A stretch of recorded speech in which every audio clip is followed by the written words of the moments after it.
বাজেটে জিনিসপত্রের দাম কমুক, অবশ্যই সেটা চাই। সোনার দাম যেভাবে বাড়ছে কমুক, সেটাই চাই। বাজেট মুক্তি তো 2 তারিখে ফেব্রুয়ারি মাসের হওয়ার কথা, তো প্রচন্ড দাম বেশি, মানে হাতের বাইরে।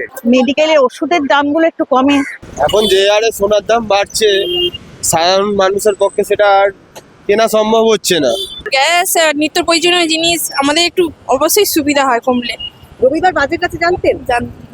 দেখবেন? দেখবো, অবশ্যই দেখবো। তেল মশলা যেটা আমরা রোজ ব্যবহার করি, এটা তো দাম কমা উচিত। পেট্রোল থেকে, ডিজেল থেকে, গ্যাস থেকে সবই তো দাম বেড়ে।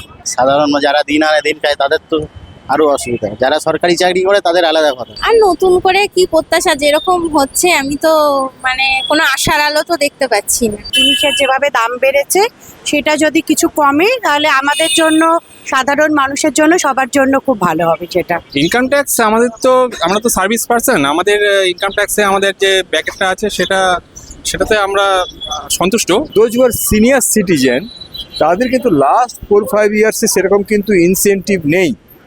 যেটা একটা সিনিয়র সিটিজেন, দেখুন gradual devaluation of currency, they are getting only a fixed amount of income. Follow করুন আনন্দবাজার.com।